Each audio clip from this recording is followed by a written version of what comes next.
And we are live. Guys, I forgot to turn my sound on. Hang on just a moment. Sorry about this. And we're good to go. Let's do it. Spawning in the top right-hand side in the red, representing Team Alpha X and the US of A, it is Cuddlebear. Facing off against the Canadian representative in the bottom left, playing as the blue Zerg player for Bravestar Gaming, it is Scarlett. Love Scarlett's clan name here. Yes, they were discussing adepts in the pre-match chat. Neither player a particularly big fan of them, shockingly. No surprises, of course. Both players have just made the terrible, terrible mistake of not playing Protoss. Pengy. Yes. You know. And both of them have also experienced... they also made the terrible, terrible mistake of attempting to play against M. Canning. And everybody knows that M. Canning doesn't lose. That's like the third rule, right behind never start a land war in Asia and never go up against a Sicilian when death is on the line. The third rule, I think, is don't play M. Canning in StarCraft 2. Yeah. So, interesting matchup that we've got going on here. You mentioned that we haven't really A+ Cuddlebear. Cuddle is I love Cuddle, but he's a very inconsistent player. When he's on point, he looks way better than you would ever expect him to. But, like, if he's not having a good week, you could tell. And unfortunately, it hasn't been a great week so far for Cuddlebear. We'll see if he's able to make something happen here against Scarlett, who, interestingly enough... Now, I should preface this by saying that she hasn't played very many Terrans lately, so this isn't an insanely wild stat. But she hasn't won a tournament match against Terrans since June. What? There's no way that's true. Yeah, her last win was against Masa in DreamHack Summer. Since then, she's lost to Future, TY, Euthermal, and Cure. And those are the only matches she's played. She's played a lot of Brood War lately. Uh-huh. We'll see if that ends up being a problem. It hasn't looked like a huge problem so far in the group. She's been doing pretty well. But we'll see if Cuddlebear is able to take advantage of that. Already trying to be a little... off the third base with an engineering bay and opening with a marine to go overlord hunting. I do like both of those options, but overall, we'll see how much this throws Sasha off. Sasha, of course, one of the most experienced players in StarCraft nowadays, not just NA. So this should be something that she's perfectly capable of adapting to. No question. Hey, Pengy, really quickly, you are cutting out every now and again. I don't know if you want to maybe recall me on Discord or check your noise gates or something. Sir. But just every now and then, very intermittently. Hopefully, everything will be fixed in just a moment. Scarlett's Lings are going to try and sneak up into the main base, but not going to be able to make it in. Driven back to that natural, and will be taken out by the SCVs. Nice micro there from Cuddlebear to cut off the SCVs. Yep, doesn't lose anything there, just a little bit of mining time. And behind this, we have a pretty standard Hellion opener coming out of our Terran player. Behind this, though, I'm always more interested to see what the Zerg player opts for. Although it is a little bit interesting so far that we're going to be seeing how she adapts to not having this third base up. And it looks like it's going to be a two-base layer. I think this is a perfectly reasonable response. Two-base layer is a doable opening. It's not something that people love doing in ZVT, but it is a perfectly passable opening. It's something that that ye old Starkiller very much enjoys. So we'll have to see if this is going to be for a fast two-base Muta, or if she's going to be just using the extra time that she has without that third base to just get her tech up a little bit quicker before going into just a more standard Ling-centric opening before going into the Mutas. I imagine that we're probably going to be seeing a fair bit of a Ling Muta Bane. Scarlett always been a fan of that kind of a style, and obviously it's just a pretty common play just in general in this matchup at the minute. Cuddlebear, though, we're going to be seeing some battle cruisers.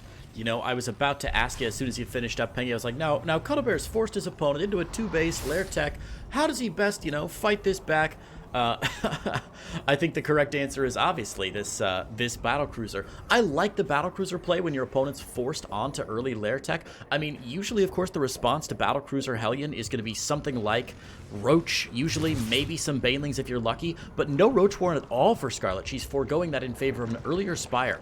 So I like the opportunity that Cuddlebear has here, but I'll be honest with you, Pengy, and I don't know if this has been your experience playing as a Zerg player, but I feel like Zerg players are more and more solving the battlecruiser Hellion opening, and I see it getting critical damage done less and less often as time goes on. Yeah, you're definitely right about that. And as a big supporter of two-base Muta myself, I'm not a huge fan of a BC follow-up to that NG Bay block, to be honest. Okay. Scarlett's essentially been forced into throwing down the Spire a lot earlier than she normally would want to have it. And that's going to allow her to, with scouting this, she sees the Fusion Core. If she wants to really be safe, she can pop out 4 or 5 Corruptors, and this is not going to be a problem. But even if she's going to have the money for about 8 mutas, 8 mutas holds off a BC perfectly fine. It takes a little while to kill them, but it's pretty easy this early in the game to devote the attention necessary to microing back the injured muta so you don't end up losing any. So really, I'm not a massive fan of this follow-up. The BC is going to be out before the Spire is done, though, so we'll see if it's able to find a little bit of damage. But it looks like Cuddlebear is opting to just fly across the map, which means that the 8 mutas are going to be done by the time it gets there, and I don't think this is going to accomplish very much. Yeah, you know, as a Terran player, you're stuck with a difficult decision every time a BC comes out. Do I amble it across the map and take forever, do the more safe thing where I can teleport out if I need to, or do I just go balls to the wall, drop it on top of these queens, and just start nuking everything back to the Stone Age? Cuddlebear playing more conservatively, but as you said, that is going to allow Scarlett to get out. These mutas will be spotted, and she's going to move those Hellions back very quickly. Second battlecruiser is on the way, but look at the army count right now for Cuddlebear. He has 1 Marine right now. He has 1 unit that shoots in an upward direction, Peggy. Now, there are a decent number of turrets up and ready, so I do think that he's reasonably prepared for this push. The Hellbats, though, they're already taking big Baneling connections. I don't really think this is going to accomplish very much at all for Cuddle, unfortunately. The focus fire from the BC onto the Banelings is missing there, and really, the ground army's been picked off very, very easily. There's plenty of units here to take to force that BC to warp back home. And behind this, a 3rd base is up for Cuddlebear, and he is going into mech, but Scarlett, despite that initial NGBA block, is going in for a 4th base now. She's already up to 67 workers. She's in a pretty good spot. She doesn't have Evos, which is a little bit unfortunate, just to be a little bit behind on upgrades. But against Mech doesn't get the upgrades quite as quickly as Bio, so it's not really going to be as big of a deal as it otherwise would have been. So I think Cuddlebear, he's not in a terrible position by any means, but he did not get done what he wanted with that push. Correct. I think he's pulling out of it really well, though, as best you can for not getting much done with a big battlecruiser push. He's already got Thors out on the field after seeing those Mutalisks. He prioritized the Thors over things like more Hellions and Cyclones. I really like that play. He will leave these Thors back home for a while, but it's not like he was going to walk them across the map and do damage with them anyway, right? So getting these double Thors out, getting some Widowmines scrubbed in from the factory, really everything you need to do to take down a Ling Bane Muta push. And Cuddlebear is going to have a really good army composition against Ling Bane Muta for now. Scarlett, however, dropping down the Infestation Pit, should be working her way up to Hive. Pengy, what do you see as Scarlett's ticket forward once she's satisfied with her Ling Bane Muta harass? What does she move into that makes the most sense? She's foregoing Lings essentially entirely here, going for a straight switch into Roaches, which is very, very strong against mech play. Okay. She's going for a Nidus, actually. I was going to say that she could commit pretty heavily to trying to do some damage before the mech army really gets rolling, and it looks like that's exactly what she wants to do with a Swarm Host Nidus. Something that is very, very scary. I feel like BC is sharking around here. They should be able to pick off a Muta or 2. Very, very nice. And I do kind of like the way that Cuddlebear is playing this, just in general, going in for more and more BCs. He's getting the Yamato Cannon. His 3rd BC is on the way. And he's already got the armor upgrade on the way and a 2nd armory coming on. And the real question now is going to be, how much of a wrench will these Swarm Hosts throw into the works here for our Terran player? If he deals with the Swarm Host push well, all of a sudden, this is a very, very big investment that hasn't really accomplished much. But it's so, so difficult to deal with that. And we actually see a heavy committal to more Mutas. It's Muta Swarm Host with, I guess, the ability to make Roaches if Cuddlebear were to push. But Sasha is really focusing hard on Muta Swarm Host right now, and this is going to be a very, very scary moment for Cuddlebear. Wow, Pengy, when was the last time you saw somebody go Muta Swarm Host in earnest? I feel like it's been ages since I've seen this in a game. Yeah, it's not the most common thing these days. It's still a very, very powerful way to fight against mech. This is a pretty good start to things, though, for Cuddlebear. He picks off a few of those locusts. He loses a 4, though, at the very, very end there. It's a little bit unfortunate. I love the Muta Swarm Host, though. Mutas and Swarm Hosts with a Nidus synergize so well because the Mutas just give you unlimited map control. It's very, very difficult for the Terran to shut down these Niduses before they really take off. Ooh, good pick off there, though, with those Thors. 3 Mutas go down. And the Swarm Hosts are not off cooldown yet, so this could be a little bit of a yikes moment here for Sasha. She does manage to get out, though. No focus fire there onto the Nidus Swarm itself, but still more and more Nidus is coming on up. Roaches and Banelings coming on in. Baneling speed's on the way, but it's not going to be done for this push. No, it's not, but this push actually is a little scarier than I thought it might. The roaches will probably be dealt with, but this also buys the Mutalisks time. There are enough Mutalisks now in Scarlett's main Muta army. Oh man, that was a Widowmine shot she did not want to take. 12 Mutalisks, though, do mean that Scarlett should be able to jump on top and bounce on top of these missile turrets if she really wants to, and commit to destroying them and really invest into killing a mineral line. It looks like she's not going to do that, though, forgetting about these Banelings at the natural wall while a battlecruiser takes target practice against them, I guess. That was a bit of a mistake. She will still get 2 supply depots, but that could have been much better for Scarlett, miscontrolling small portions of her army, left and right. Yeah, I'm not a huge fan of moving into the roaches there. I feel like the benefit of this is that she's kept Cuddlebear on the defensive and given her plenty of space to spread creep, get up 5 bases, but I don't really know if the roaches were necessary to do that. I feel like just the threat of the Nidus, the consistent harass of the Locusts and the Mutas is more than enough to actually do that. So losing out on those roaches does kind of suck for her. The Mutas also still very, very hurt from taking some mine shots, taking some Thor shots. They are getting a little bit of damage done, though, here over at the 3rd base. And you can tell, though, Scarlett is done with the Mutas now. She doesn't really mind if she loses these Mutas. She doesn't want to lose them right away. She wants to get good damage done with them. But she's tech switching into Corruptors and into a very, not necessarily very quick, but a relatively quick Broodlord switch, all things considered, especially given how much she's invested in this Swarm Host harass. Is there a good way to deal with the Broodlords is the question. We do have a decent chunk of DCs now. You know, that's always the question for me, and you're the Zerg expert here, so I won't say too much in case I'm really wrong and you call me out on it. But honestly, I feel like Broodlords are only super good if you've got enough on the ground to really cause some space between the Broodlords and whatever you're fighting. Broodlords, I feel like, always need something underneath it, be it Ling, Bane, Roach, something, to create that space so the Broodlings can rain down on your opponent. And right now, Scarlett just doesn't have that much on the ground. A lot of her army supply tied up in those Swarm Hosts that, to be honest, haven't done much since their initial couple engagements here. So I'm a bit worried that if she does switch straight into Broodlords, she won't be able to support them on the ground, but it looks like she's taking her time, getting up that Infestor, not Adrenal Glands, I always mess this up, Pathogen Glands upgrade, yep. Thank you. Pathogen Glands to get some Infestors, some Roaches on the ground, and find some bulk for this battle, this Broodlord army. I do love that Cuddlebear is now coming across with these battle cruisers. He knows that he can find some damage and just teleport out to safety. This is going to be a lot of economic damage. It might be a little bit later than we would have liked to see from his perspective, but he's going to lose DCs as well. Wait, is he not? They're not on cooldown. I don't know why he's not teleporting Kraten. He loses 2 of them. That's a pretty big part of his anti-Broodlord composition here. There's not like, I mean, Cyclones do great if they can get under the Broodlords. That's the real question, though. Can they get under the Broodlords? The BCs would be able to shell away from afar, especially with the Yamato Cannon. Losing now 3 BCs really puts him in a bit of a yikes position. And Cuddlebear is going to go for a push. I guess this is meant to be a bit of a free Broodlord timing, which it is because Scarlett hasn't actually made any Broodlords yet. She's just sticking on the Corruptors for now. We'll see if this is enough units from Cuddlebear, but it doesn't look like a particularly scary force. I think if he had turned and maybe really committed to a fight there, he would have been able to clear that out. It still would have been exceptionally costly, though. These roaches are pretty scary, honestly, at +2 right now, and they still do plenty of damage. So Cuddlebear losing that 3rd battlecruiser for almost nothing on the back end, definitely not worth it. And now, as you said, no battlecruisers out, going to be relying on Thors and Cyclones alone to drive back these Broodlords. But that said, we keep talking about Broodlords. We've been talking about them for 3 minutes now. Where are Scarlett's Broodlords? Oh, there they are. Look at that. There they are. I mean, one of the biggest problems that I just noticed as well, Cuddlebear, he has double armory. We talked about this a while ago. Yeah. He hasn't been using them. He just has 1/1. And that's a huge problem with Scarlett now getting close to +3 attack on the ranged units, which of course affects not just the roaches but the locusts. And I mean, she even has +2 air weapons, which means that the Broodlords and the Broodlings, although the Broodlings have the benefit of the +2 melee that's going to be finishing up, but even the initial hit of the Broodlings being fired from Broodlord, it's going to be a lot of extra damage. And Cuddlebear, upgrades are really a problem for him right now. And I mean, mech upgrades are very, very important, especially if the Zerg's able to run away with an upgrade lead. I do like that Cuddlebear's applying a little bit of pressure here to the north side with these Hellions. The Hellions, he's got plenty of money. He can throw away Hellions to try to kill workers. It's always going to be a good trade. But the question now is the armies. I don't know if his army composition is what it needs to be to deal with this army.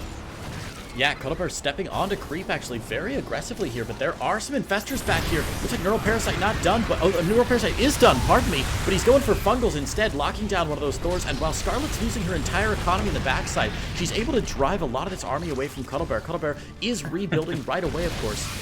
2 more Thors, 4 more Hellions on the way, but 25 drones going down for Scarlett.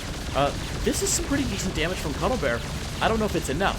but it's pretty There's decent a great damage meme on our StarCraft that I saw this morning, where people have been throwing out the Jeremy oh Clarkson? no, well anyway meme. Yeah. And there was one where it's like, okay, the Zerg lost 20 drones. Oh no, 25 more drones in production. Anyway, she just put 22 drones in production. She's already back at 75. She honestly, like, it does suck to lose that many drones, mostly because it's going to be a bit of a problem for larva production in the short term. But she has the army. She hasn't been losing armies, so the larva disadvantage is not really a huge issue. She is throwing away a fair few broodlords over here, which does that's not a great thing to be doing, but she's still very, very far ahead here, denying the third base at the minute. The fifth base is up and mining now for Cuddlebear. Does Scarlett know about this? It'll be a very, very easy pickup. It doesn't look like she sniffed this out, though. And once again, this BC harassing the north side base for Cuddlebear at the 11 o'clock. But still, I mean, this is just a lot of units here, and she is going to be checking for that base. The planetary not quite done, and Cuddlebear is going to be forced off the line to try to repair this up as quickly as possible. But that's still going to be a few workers going on down. And now with the Ravagers joining the fray, the one lone Broodlord commanding the force, but it's not going to be enough to actually pick this up. The flank coming in from Cuddlebear, this is going to be an expensive hold, but he is going to hold. Yeah, wow, I definitely thought that planetary was going down, and Cuddlebear knows, of course, better than I do. Very nicely done. Going to be able to mule on that base. Oh, some nice neuroparasites here. Going in over the top of these Thors. 1, 2, and 3 Thors all going to fall, turning traitor against King and Country. That's rough for those boys, and Scarlett's going to continue the pressure on this base. That's a bit of a mistake. She really does need to get out of there. Wait until she can get a couple more units up, and then put some more pressure on that base. It's nice she found it this early, but oh my god, she's going to lose all these infestors too. That's a huge price to pay. Oh my god, they escaped. What a nice save by Scarlett. Holy crap, how many infestors does she have now, Pengy? Too many, I think, is a GG of infestors, almost. We're not quite there yet. But they should say, oh, no, yes, we are. There we go. GG is called. Scarlett takes game number 1. And I think that game was really a good example of one of the styles to play against Mech, which is just take advantage of the fact that Mech expands a little bit slower and just beat them to death with technically inefficient trades. Because the Zerg's able to just power up to 5 bases pretty quickly. I don't think that was the cleanest game Scarlett's ever played. But it was enough to overpower Cuddlebear on that first game. And, you know, it's the first game of the day as far as tournament games go. Maybe Sasha's just getting a little bit warmed up here. Cuddlebear, the mech didn't really work out for him. And I wonder how much of that was actually down to losing those BCs and not getting the upgrades. I just don't understand where the upgrades were. And Cuddlebear usually is not the kind of player to make that kind of a mistake. And I'm sure there was definitely a moment in that game where if upgrades is the mistake you make, you definitely know that was a mistake you made at the end of the game. So I'm sure he's not going to be making that mistake again. We'll see if he's able to turn things around and tie up the series on Death Aura.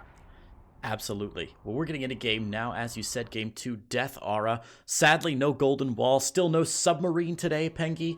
The running meme of DreamHack is that Submarine has been played something like 5 times in the entire tournament so far.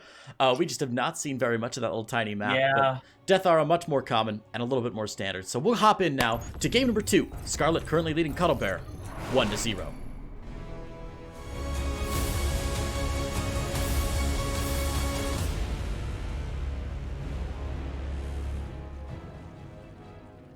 And spawning in the bottom right-hand side in the red, representing Canada and Brave Star Gaming. Oh, hang on. Hang on, we got a remake. Never mind, just kidding, guys. That console bug seems to be getting more and more pernicious, hitting in just a higher percentage of games. This is a little bit rough. Anyway, has anybody figured out what causes that yet? It's the the GameHeart mod, which we use for the games, which allows us to see like what's being built. It lets us show those graphs of army supply and everything. Yeah, I had that bug once in I think it was NA Team League Rumble. I had that bug. It's very annoying. It's weird because like it doesn't affect the game at all, but it's just one of those things where it's like StarCraft, like these players play so many games that a lot of it is down to muscle memory and a lot of it is just being used to situations, and just even something as minor as having a different UI color can really throw you off. It's a little distracting. It's just, you're like, all right, that's not what I'm used to looking at. So it is very, very important that the players are in as comfortable a position as possible so that they can give us the best games possible.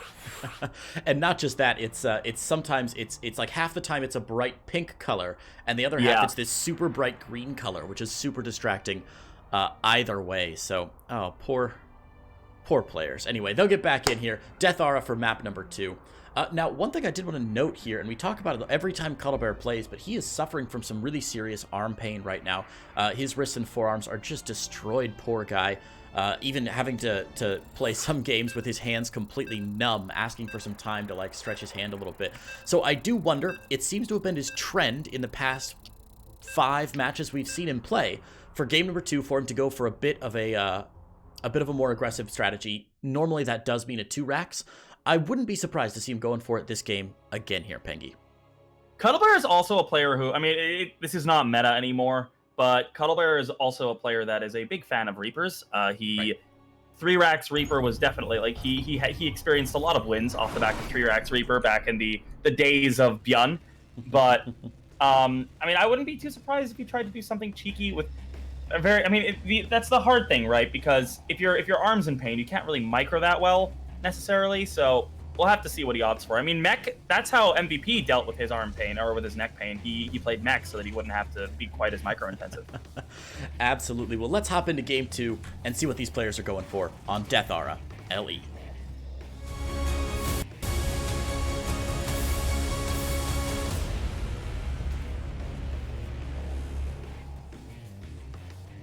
And spawning in the top left-hand side in the red, not proxying his gates, representing the US of A and Team Alpha X, it is Maximilian Rizdal. His name is Cuddlebear. Some of these NA people just have the coolest names. Right? It's not quite Max Angel, but Maximilian Rizdal is, I like it. It's pretty great. In the bottom right, spawning as the Blue Zerg player, representing Brave Star Gaming, it is Scarlett. Now, Scarlett, I believe, actually, of course, most of you probably know, Scarlett lives in Korea for most of the time, competes in the GSL, lives in the Unity team house, and has for a number of years now. But actually, due to the recent international events, Scarlett has actually been moved back to Canada, and she's playing from Canada now. So she can't use ping as excuse anymore in these NA tournaments. It's been I'm sure it's been an interesting experience for her. Well, this series so far, she doesn't need any excuses. She looked pretty good in the first game. Not quite insurmountably strong as we sometimes see her. I mean, Scarlett, when she's in form, is obviously one of the best players in the world. And she's doing very well. I think that was a warm-up game, though. I think it's hard, right? I like Cuddlebear a lot. I like Scarlett a lot as well. But, like, sure, it's very, very hard for me to look past Scarlett for this series. It's very, very hard for me to see a universe where Cuddlebear actually takes the series. Especially all things considered, with the wrist issues, with it's the last game kind of looked like what I would expect the series to look like, right? Cuddlebear putting up a fight, right, not doing too bad, but inevitably coming out a little bit short. There is something to be said for the Dragon Ball Z-like training chamber that is Korea. I don't know what it is when players go over there, but even we see some players like Estrella who went over for a year, maybe less than that, and came out on the other side just improved mechanically in every sense of the word. Really buckling down on their practice can make such a huge difference, and yeah, there's no other way to say it. You know, Scarlett's been in that exclusive training environment for so long and just killing it. So yeah, as you said, I expect Cuddlebear to have a real big fight on his hands here. Honestly, I'd love to see him win one series in this DreamHack. He's such a good player and had such promise. But, man, if he goes 0-7, I'm going to be a little bit sad for the guy. He's just the nicest human.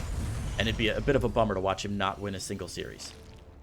Yeah, he also still has a tough matchup against Silky as well, who's going to be very, very motivated to do well, given that he's still in with a shout to make the playoffs, but also not quite safe. So Silky is going to be really prepping for that match, I would imagine. In the meantime, though, Cuddlebear looking like he wants to do things pretty similarly to the last game. No engineering bay block this time around. Instead, just going for a pretty standard Hellion opening. I'm wondering if we're going to be seeing the Hellbats again, because I really feel like that was sort of the beginning of the spiral in that game. Just, he committed a lot to that Hellbat PC push, and it really didn't amount to much. So, we'll see if he decides to play a little bit more on the economic side here, just use the Hellions to sort of deny the creep, maybe see if he has an opportunity to jump into the natural, which is generally what players will do. They'll shark around. If you give them an opportunity, they'll dive in. We don't really see that very often because the Zerg players nowadays are good enough to not give them that opportunity. But we actually have a Raven on the way, so that's going to be interesting. A little bit of a switch up this time around, and that's obviously great for clearing creep. It's nice for auto turret harass. and we'll see just how much damage this can get done. It's an interesting play from Cuddlebear, right? He faked the Cloaked Banshee there when the Overlord from Scarlett was checking out his starport. So Scarlett may be thinking it is going to be some Cloaked Banshee play. That's something Cuddlebear's done before, so we may see her grabbing some Spore Crawlers. That early lair, though, should help with the Overseers. But what I really do like, as you said, it's so strange, Pengy. We've seen now twice in NA in 2 days a Terran player going for this early Raven in TVZ, which has definitely not been the meta for a long time. A lot of people argue, oh, it's great for clearing creep, but I think most Terran players will tell you it's so hard to control, it's such an expensive unit, such a big investment early in the game, it's hard to make the argument that it's worth it for that Raven just for clearing creep. That said, we saw it work wonders in the previous game. I honestly, I'm sorry, I can't remember which one it was. We saw it work wonders in that game, though, yesterday, where our Terran player was able to keep the creep clipped back so far. And especially on a map like Deathar, with those acceleration zones in the middle, the Protoss player, well, not even the Protoss player, the Zerg player, gonna want to be spreading the creep as far as they can. Oh, wow. Cuddlebear just got a queen with that auto turret. That's pretty yikes this early in the game. Wow. And we actually have the Hellions jumping into the third. This seems to be a little bit of an overextension, but he's getting a really good trade on the Lings. Gets another good fire off on the drones. He's got 4 drones so far. How many Lings have gone down? 22 Lings. That's really not that terrible a trade. He does give up a lot of this map control, and obviously that is a little bit unfortunate as far as clearing creep goes, but it's not the worst trade in the world, I would say, for Cuddlebear. He's continuing to apply pressure here with this Raven. Getting that queen pretty early on is also nice, but Scarlett's at 7 queens. We've spoken for years about how Scarlett is the queen of creep. She spreads creep like no one else, and I wonder if Scarlett is the kind of player that you want to be giving up your Hellions against, because I do feel like maybe she's exactly the kind of player that you want to be maintaining the Hellions and clearing the creep with, because we all know how big of a deal creep is in this matchup. Yeah, especially since we see Cuddlebear going for that bio style. We're going to see Marine Tank out of Cuddlebear. It looks to me like a very classic sort of 1-1 or 2-2 push, depending on when that armory comes down. But this is as old school as it gets, guys. Starport, cranking out medevacs 2 at a time. 5 barracks, rather. Marines coming out left and right. Stim finished and combat shields on the way. And then that 1 factory pumping out tanks. And Cuddlebear should be working on, there it is, tank number 2 coming out as well. So very old school Marine tank push from Cuddlebear, and yeah, as the creep from Scarlett continues to push out, it's going to make it harder and harder for Cuddlebear to find the damage that he really wants to find out and about the map. Honestly, Scarlett's done a great job as well, just reacting really, really quickly to these auto turrets. She's lost a few units here and there, but overall, Cuddlebear hasn't really gotten a ton done. He's gotten only 7 workers killed so far in this entire game, and a lot of those were actually from the Hellions.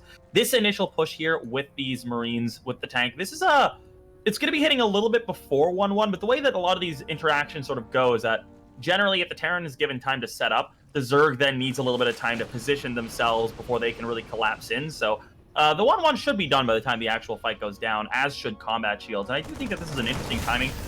This is probably going to, as you said, lead into a 2-2 push later on. So the idea here is to try to force Scarlett away from just massing drones, force her away from making tons of economy and tons of tech. Well, I guess pick off a 4th base as well, which is pretty nice. And this is going to make the 2-2 push a lot stronger down the line. Yeah, that's a really nice pickup from Cuddlebear. A little surprised that Scarlett didn't dive super deep on that army, but it was an early pressure from Cuddlebear, and Scarlett, I don't think, quite ready for it. So yeah, losing that 4th base is going to be rough, but Scarlett is teching like a mad woman behind this. Hive already on the way in the main base. That infestation pit, of course, finished before that. And the Lurker Den popping out at 8:30. Now, Pengy, we've seen a lot of Lingbane Muta with our Zerg players here in DreamHack EU, but our DreamHack NA players seem to be favoring this Lurker Hydra style so much. Can you talk for a few seconds about what makes Lurker Hydra so attractive against Bio? Lurkers are just, it's a fundamentally very, very different playstyle, right? I'm not a huge fan of the Lurker style personally when I play, but it creates sort of, it's basically Zerg's Marine tank, right? Like, you get the Lurkers up in good siege positions, especially once you get the upgrades done from the Hive tech, which is coming on in. Lurkers become extremely dangerous. The range is very, very good. Just being able to reposition them super quickly makes it very, very difficult for the Terrans to push in. And really, the way that Scarlett is playing this, it lends itself to a very, very solid defensive style of play.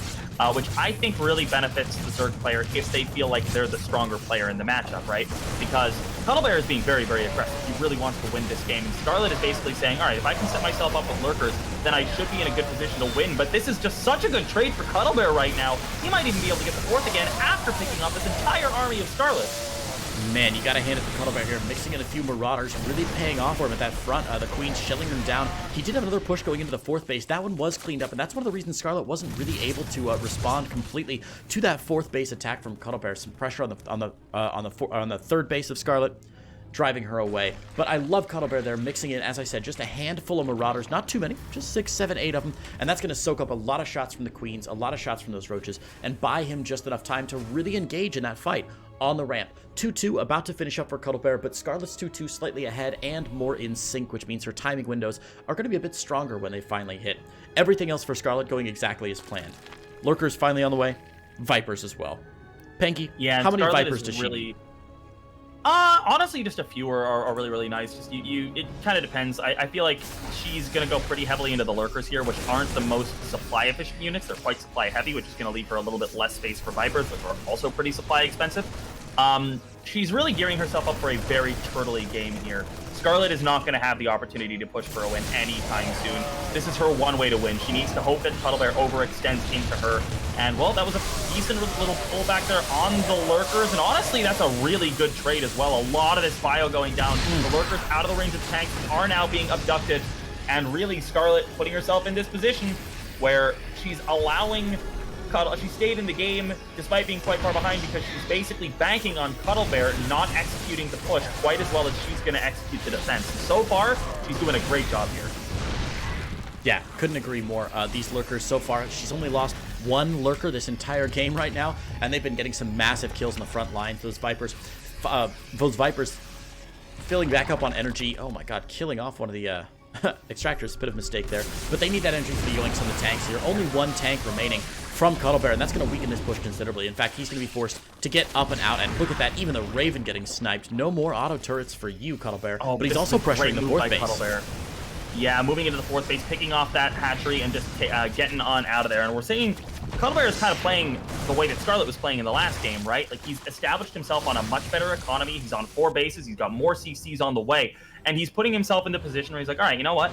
I'm going to trade inefficiently. You're almost always going to trade inefficiently against the army composition that Scarlett is going for. But he's basically saying, you know what? You're never going to expand again. You're never going to have a ton of money in the bank. So even if I am going to be trading inefficiently, I'm going to be able to outlast you anyway. And while Scarlett does have a ton of minerals, that's because the army she's going for is extremely gas heavy, and she really doesn't have a ton of gas at the minute.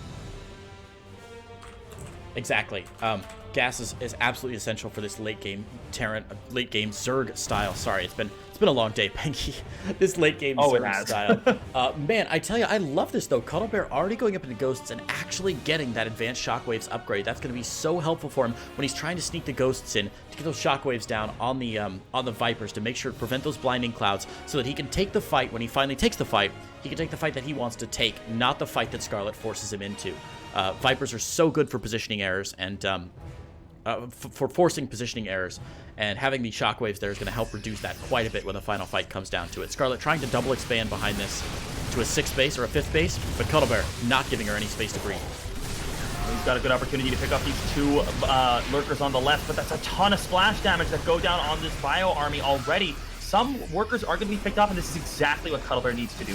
Cuddlebear needs to deny Scarlett from ever getting another base here, because Scarlett, honestly, Cuddlebear's been doing an amazing job at utilizing the army advantage he has to push in multiple places, but when it comes to the straight-up army engages, Scarlett has been looking a little bit better. So Cuddlebear needs to prevent her from getting to a position where she is comfortable economically, and he just needs to always be ahead in army. He needs to be able to throw away units to trade and just like have enough money to replenish them better than Scarlett does. And you can see the bank for Cuddlebear right now is already insane. We've got 2k, almost 3k minerals. Not great trades here on these Ghosts, but does get a Shockwave off and EMP off. And we do have a little bit of a counter push here from Scarlett gearing up near that 5th base, but Planetary Fortress is almost done. And really, it's fascinating how aggressive Cuddlebear has been. He has no defensive units at all, and he hasn't been punished for it at all. Scarlett is being put so much on the back foot that she hasn't been able to push even a tiny portion of her army. It's funny, if you want to look at a quick proxy measure for how aggressive a Terran player has been with the Bio Army, look at their medevac energy, and you can see that on the 6 medevacs that Cuddlebear has out, literally none of them have any energy at all. His entire army at about 3/4 health right now, and that's very dangerous because Scarlett's Lurkers are now at +2. They have seismic spines. They are fearsome, which means that one misstep from Cuddlebear into some burrowed Lurkers would not only hurt his army and give him some time to like step out of the Lurkers, they might just kill the army in one shot, and we can already see these clumps of blood popping up, these poor Marines disintegrating into to pink foam. Yeah, I feel like Cuddlebear is going for a sky transition now, which is very, very good, but it might be a little bit later than would have been ideal. We'll see exactly what army composition he goes for. It's probably going to be just Ghost Liberator. Ghost Liberator is a very, very scary late-game Terran army, but Scarlett already has the tools she needs to deal with that. It just comes down to sort of a positioning war and just who's going to micro and control the army better. And at this point in time, Scarlett is now up to these 5 bases. She has the 10 gas geysers. She's able to at least create a little bit of a gas bank for the first time, and a ton of ghosts just got picked off for free. That's going to take a big chunk out of Cuddlebear's bank. You know, it's so satisfying to see the giant. I love seeing a giant yoink on a Viper. I love it when they like pull a carrier and you're like, how does that even work? Like, what are physics even? But at least the ghost, it looks a little more reasonable where you totally get it. You're like, all right, that poor ghost just got harpooned through the heart and pulled across. I don't know how the ghost survived the actual harpooning process. Maybe a lore person in the chat can catch me up. Oh, jeez. Anyway, Cuddlebear trying to rotate around, trying to find an opening here, but finally, this is something we talked about at the very beginning of the game, Peggy. Look at Scarlett's creep spread. It's doing so well at finally covering her bases, giving her just enough time to respond to Cuddlebear's rotations here, and she's leaving some units in place, but should be able to respond to this. Ooh, actually, she's going to go around south and just go for a counter push here. How do you feel about her not responding to this engagement at all? Oh, looks like she was a little bit indecisive. She's still going to send half of her army for that counter push, but she is going to lose this 3 o'clock base. She should be able to position her units and position... Oh my god, she's actually just going to run in with the Lurkers, and it's going to work, Creighton! So much bio goes down in just a couple of spine volleys, and now the counter push is on. Scarlett has done such an incredible job at preventing this game from spiraling out of control the way that it so often does when Terran takes a slight advantage in the earlier stages of the game. And she's put herself in a great position to harass this 3rd base, take this out, while simultaneously pushing at the east. Unbelievable attack on 2 fronts. I'm going to pull up the army supply graph, and Terran players, look away for a moment or you're about to get really sick. Man, that is what happens when you engage into Lurkers that are burrowed there and don't snipe them down before they burrow. About 30 supply disappearing in the shake of a leaf of grass there so quickly for Cuddlebear, and he's paying the price now for his hubris. Going to lose not 1 but 2 bases, and now we see almost the exact opposite of what we've seen previously in this game, where Cuddlebear is going to be the one now whose economy is suddenly getting choked out as both players build up huge gas banks. Huge mineral banks. Cuddlebear is going to be hurting for gas as he needs those ghosts, he needs those liberators, and he might even need those nukes later in the game. Yeah, the nice thing for Cuddlebear is that he does have that massive gas bank, so he's going to be in a position to at least continue production while he gets his bases reset up. But still, a really, really nice move there by Scarlett, and Cuddlebear really, really struggling for supply at the minute. He's going to be fine after a while. He's producing units that honestly just take a long time to build at the minute, but Scarlett's going to capitalize on this. It looks like she's already moving towards the middle of the map again, opts to pull back as the Raven harass comes in again. I forgot those were a thing. It's been a while since we saw them. Honestly, pretty good damage this time around, but still, Scarlett is decided, no, I don't care. We're going to go. And, well, the Viper's abducting some of these Liberators. Liberator count is not quite hitting critical mass just yet. And Scarlett is going to be taking advantage of that. She's going to be able to abduct about half of these. The rest of them should be going down pretty quickly. Still, though, a lot of damage being dished out. The problem is that there just really isn't much on the ground under those Liberators, Creighton. Yeah, it's a weird army composition from Cuddlebear now where he hasn't really been able to remax on what he wants to, and Scarlett's been really confident in her engagements and making sure she doesn't take any really stupid engagements under tank fire or right into a clump of Liberators here. Just moving slowly up the ramp to continue pressuring Cuddlebear now, and the army supply is going to bear out almost everything you need to know about the rest of this game. Scarlett at 128, Cuddlebear all the way down at 87, and as good as 3-3 Marines are, I don't think they're going to be enough to save him now. Yeah, 3-3 Marines aren't exactly the best counter to a very large army of Lurkers, honestly. And, I mean, this whole game really was just about Scarlett surviving to getting this Lurker count. And after that, she just played this army perfectly. Really, really great play by our Canadian Zerg. And Cuddlebear, he's staying in the game. He still has the bank. He's got the ability to make the army that he wants. The question is, does he have the time? And really, Scarlett is saying, no, I'm not going to give you that time. I'm going to continue relentlessly harassing you with these units. And eventually, you're going to break. That is what she's saying. And honestly, it's looking more and more like that eventuality might be happening sooner rather than later. Yeah, she's established a really strong position here. The planetary fortress from Cuddlebear at the 12 o'clock about to fall. And a nuke is going to go down, but I don't think it's going to be enough. The lurker should have plenty of time to get out of there as long as Scarlett sees it. She shouldn't lose those lurkers, but honestly, Pengy, even if she does, look at her gas bank, look at her mineral bank, she's going to be fine. Oh, man, she's not going to lose it. This nuke is going to grab these. It's a moral victory, though. Yeah. Only actually gets 3 of the lurkers, unfortunately. Manages to pick up a few low HP ones, but still just so many Hydras and a couple of lurkers on the side.